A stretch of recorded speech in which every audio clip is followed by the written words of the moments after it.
Katika safari ya mafanikio ya taasisi, watu ndio msingi wake. Kupitia juhudi, ubunifu na kujitoa bila kuchoka, baadhi hujitokeza na kuweka alama ya kipekee. Leo tunajivunia kumtangaza Alex Malanga, afisa wa mawasiliano na uhusiano kwa umma kutoka kitengo cha uhusiano na mawasiliano, kama mfanyakazi bora wa ofisi ya msajili wa hazina kwa mwaka 2026. Ushindi huu ni matokeo ya nidhamu, weledi, uwajibikaji, ushirikiano na dhamira ya dhati ya kuifikisha OTR mbele zaidi. As a team, we are proud of you.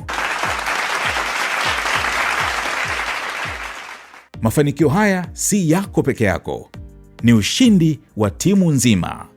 Umetuonesha kuwa ubora unawezekana, na umetupa hamasa ya kufanya zaidi, kuwa bora zaidi na kufikia viwango vya juu zaidi. Hongera sana Alex Malanga, endelea kung'ara na kuhamasisha wengine.